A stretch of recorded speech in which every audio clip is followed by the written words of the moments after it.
बिस्मिल्लाहिर्रहमानिर्रहीम। अस्सलाम वालेकुम स्टूडेंट्स। आज हम 9th क्लास की एक्सरसाइज 6.1 उसका क्वेश्चन नंबर 3 करेंगे और क्वेश्चन नंबर 1 और 2 हम कर चुके हैं। अगर आप मेरे चैनल पर न्यू हैं तो आई बटन में लिंक दिया होगा, आप वहां से देख सकते हैं।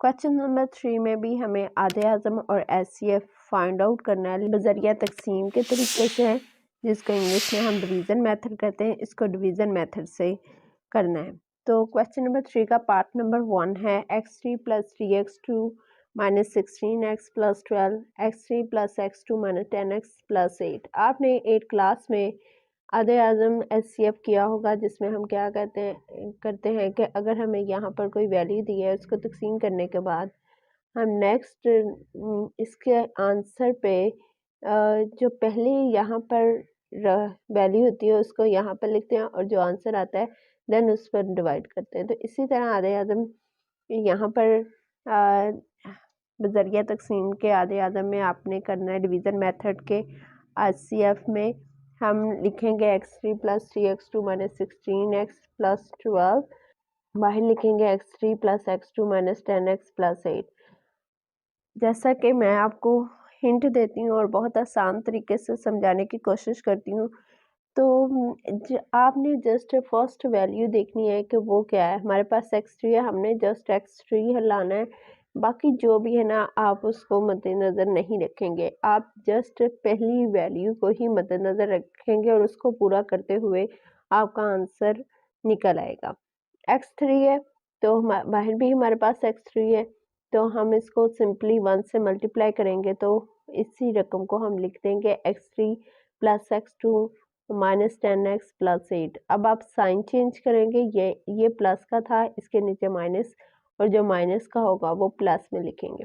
तो साइन चेंज करने के बाद ये कट गया और 3 में से एक को हम माइनस करें 2x2 और 16 में से 10 माइनस करें तो 6x, क्योंकि बिगेस्ट वैल्यू के साथ माइनस है तो हम यहाँ पर माइनस लिखेंगे। 12 में से 8 माइनस करें तो 4। अब यहाँ से हम कॉमन ले सकते हैं, हमने 2 कॉमन लिया तो हमारे पास बचा x2 माइनस 3x प्लस 2, और जो कॉमन होगा उसे हम इग्नोर कर देंगे। उस इग्नोर करने के बाद इसको हम लिखेंगे, और जैसा कि मैंने अभी आपको बताया कि नेक्स्ट फिर आप इस रकम को इधर लिखेंगे और जो आंसर आएगा फिर उस पर डिवाइड करना शुरू करेंगे। तो अब फिर से हमें x3 लाना है, तो बाहर हमारे पास x2 है, तो हम x3 कैसे ला सकते हैं। हम इस x2 में मजीद एक x तो पावर्स प्लस होंगी 2 और 1, तो वो 3 हो जाएगा। तो x से मल्टीप्लाई किया इस सारी वैल्यू को, तो हमारे पास आ गया x3 3x2 और 2x। इसको लिखा और अगेन साइन चेंज किया। साइन चेंज करने के बाद x3 कैंसिल हो जाएगा, हमारे पास बचेगा 3, ये प्लस का 3 ऊपर 1, 3 और 1 4, 4x2 10 माइनस माइनस प्लस 10 और 2 माइनस 12x प्लस 8। अब यहाँ से मैंने देखा कि मेरे पास 4x2 है, मैं ये x2 है, इसको मैं 4 से मल्टीप्लाई करूँ तो ये सारा मेरे पास वैल्यू हासिल हो जाएगी। ये सारी वैल्यू मेरे पास हासिल हो जाएगी, तो मैंने 4 से मल्टीप्लाई किया इस रकम को, तो मेरे पास वैल्यू आ गई 4x2 minus 12x plus 8। Sign change करूँगी तो ये सारे कट जाएंगे, कैंसिल हो जाएंगे, और मैं तो जिस पे डिवीज़न मेरी कंप्लीट होगी, 0 में चली जाएगी, वो वैल्यू जो है वो मेरे पास एचसीएफ होगा। तो मेरे पास एचसीएफ का आंसर है x2 minus 3x plus 2। Next है second part, x4 plus x3 minus 2x square plus x minus 3, 5x3 plus 3x2 minus 17x plus 6। तो x4 plus 6 plus x3 minus 2x square plus x minus 3 को हम division के अंदर रखेंगे और divide करेंगे 5x3 पर plus 3x2 minus 17x plus 6। अब यहाँ पर जैसे कि मैंने आपको बताया कि आपने फर्स्ट डिजिट को पूरा करना होता है, फर्स्ट वैल्यू को कंप्लीट करते हुए उसको कैंसिल करते हुए डिवीज़न को आगे बढ़ाते जाना है, तो आपका आंसर आ जाएगा। तो यहाँ पर मेरे पास x4 है जबकि बाहर है 5x3 है, तो x4 मैं उससे नहीं ला सकती क्योंकि वो 5 में है, तो पहले मैं इस x4 को 5 से मल्टीप्लाई करूँगी, तो मैंने सबको 5 से मल्टीप्लाई किया, मेरे पास ये वैल्यू आ जाएगी 5x4, 5x3, 5 2 10x2, 5x, 5 3 15। अब मैं इस 5x3 से x4 ला सकती हूँ। 5x4 5 तो है ऑलरेडी, सिर्फ x4 मुझे लाना है। तो x से 5x3 को मैं x से मल्टीप्लाई करूँ तो 5x4 plus 3x3 minus 17x² plus 6x आ जाएगा। साइन चेंज करने के बाद ये कैंसिल हो जाएंगे और मेरे पास 5 में से 3 माइनस करूँ 2x3 और 17 में से 10 माइनस करूँ प्लस 7x², 6 में से 5 माइनस करूँ -x और -15। अब मैं 2 से 5 नहीं ला सकती और 5 से 2 नहीं 5 को 2 नहीं कर सकती। तो अब मुझे एक ऐसा डिजिट के साथ इसे मल्टीप्लाई करना होगा जिससे मैं इसको 5 पर इजीली डिवाइड कर सकूं। तो मैंने अपने 2x3 वाली वैल्यूज़ को 5 से मल्टीप्लाई किया और ये होगी 10x3 plus 5 7 are 35x² 5x और 15 5 are 75। अब मैं इजीली 5 से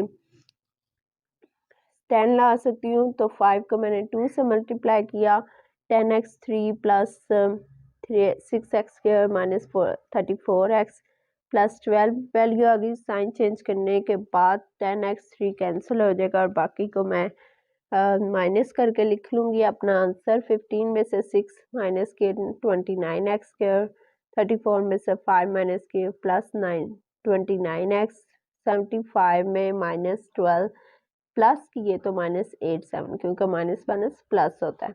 अब यहाँ से 29 कॉमन आ जाएगा, x² प्लस x माइनस 3 आएगा और अब इस पे डिवाइड करना है मुझे अपनी इस वैल्यू को।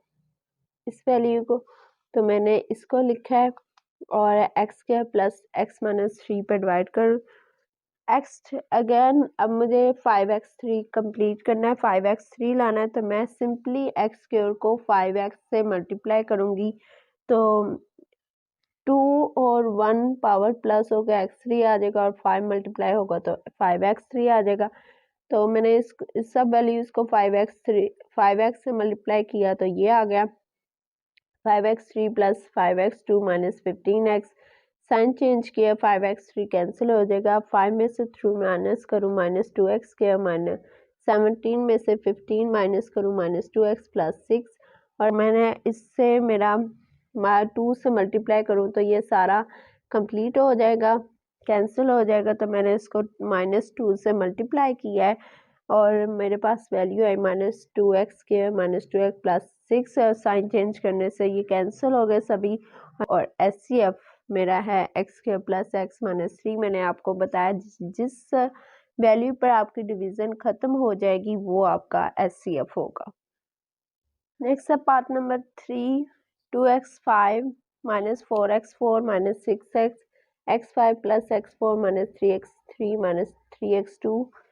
आपने इसको लेंथी देख के घबराना नहीं है, ये है लेंथी लेकिन आसान है। तो इसलिए आप इसको 1-2 बार करेंगे तो ये आपकी फिंगर टिप्स पे आ जाएंगे। परेशान नहीं होना कि ये लेंथी हैं तो, लेकिन ये इम्पॉर्टेंट बहुत है एग्ज़ाम पॉइंट ऑफ व्यू से। इसमें मस्ट आपको लॉन्ग क्वेश्चन आ जाता है। 5 और 6 का मोस्टली चैप्टर्स का पेयर भी होता है। तो x5 plus x4 minus 3x3 minus 3x2 को हमने डिवीज़न के अंदर रखा और बाहर डिवाइड करेंगे 2x5 minus 4x4 minus 6x पर। x5 ये बाहर मेरे पास 2 है तो यहाँ पर x5 है। x5 तो पूरा है मेरे पास लेकिन 2 नहीं है, तो 2 पूरा करने के लिए मैं इस सारी वैल्यूज़ को 2 से मल्टीप्लाई करूँगी तो 2x5 plus 2x4 minus 6x3 minus 6x2 हो जाएगा। अब मैं इसको 1 से मल्टीप्लाई करूँ तो ये मेरे पास कंप्लीट हो जाएगा पहला डिजिट और ये साइन चेंज करने के बाद कैंसिल कर दूँगी और मेरे पास 4 और 2 6x4 minus 6x3 minus 6x2 plus 6x। आपने इसको तरतीब से लिखना होता है x की पावर्स को, इसलिए मैंने तरतीब से लिखा हुआ। जो आपका डिजिट ड्यूरिंग डिवीज़न मैच नहीं करेगा वो आप साइड पे करके लिखेंगे। अब देखो यहाँ से मैं 6 कॉमन ले सकती हूँ, मैंने 6 कॉमन लिया into x4 minus x3 minus x2 plus x मेरा आंसर है। अब मैं 6 को इग्नोर करके इसको लूँगी और ये वैल्यू को डिवीज़न के अंदर रख कर नेक्स्ट डिवाइड करूँगी। अब मुझे 2x5 फिर से कंप्लीट करना है अपना कैंसिल करने के लिए डिजिट, तो x4 को मैं 2x से मल्टीप्लाई करूँ तो 2x5 आ जाएगा। इस सारी वैल्यू को 2x से मल्टीप्लाई किया तो मेरे पास वैल्यू आई 2x5 minus 2x4 minus 2x3 plus 2x। देखिए ये यहाँ पर नहीं था इसलिए मैंने साइड पे रखा। 4 में से 2 माइनस किए 2x4, इसके बाद x3 की पावर लिखेंगे x2 और देन x की। और अब मुझे 2x4 कंप्लीट करना है तो x4 है मुझे मेरे पास और मैं इसको 2 से मल्टीप्लाई करूँ तो माइनस 2x4 आ जाएगा। इस सबको इन वैल्यूज़ को मैंने लिखा और साइन चेंज करने के बाद कैंसिल किए। कैंसिल करने के बाद मेरे पास हासिल हुआ माइनस टू प्लस होता है तो -4x2। 6 में से 2 माइनस करूँ -4 है तो -4 कॉमन आ जाएगा तो एक्स के प्लस एक्स रह जाएगा। और अब इस वाली वैल्यू को मैं डिवीज़न के अंदर रखूँगी और इस पर डिवाइड करूँगी। मुझे x4 लाना है तो x2 को x2 से मल्टीप्लाई करूँ तो पावर्स प्लस करूँ तो 2 2 4 होता है। ये पावर्स प्लस होती हैं जब आप ज़रब देते हैं तो 2 और 3 x3 आ गया। इस पहली वाली कैंसिल हो गई x3 माइनस माइनस प्लस 1 और 1 2 हो गया 2x3 minus x2 plus x। और अगेन मैं देख सकती हूँ कि x2 से मैं 2x3 ला सकती हूँ। 2x से मल्टीप्लाई किया तो 2x3 माइनस 2x स्क्वायर आ गया। अगेन ये साइन चेंज करने के बाद कैंसिल हो जाएगा और मेरे पास वैल्यू आ जाएगी x2 प्लस x और इसको 1 से मल्टीप्लाई करूँ तो x2 प्लस x आ जाएगा जो कि साइन चेंज करने के बाद आउटपुट आएगी 0। और ये जिस पे कंप्लीट हुआ है वो मेरा SCF है। तो यहाँ पर by division method SCF complete होता है। 3 पार्ट थे, मैंने तीनों आपको करवाए हैं। तो thank you so much for watching. अगर वीडियो अच्छी लगे तो लाइक सब्सक्राइब और शेयर करना मत भूलिएगा और इसे आपने बार बार प्रैक्टिस करके देखना है तो इंशाल्लाह ताला आपको समझ आ जाएगी। अल्लाह हाफिज़।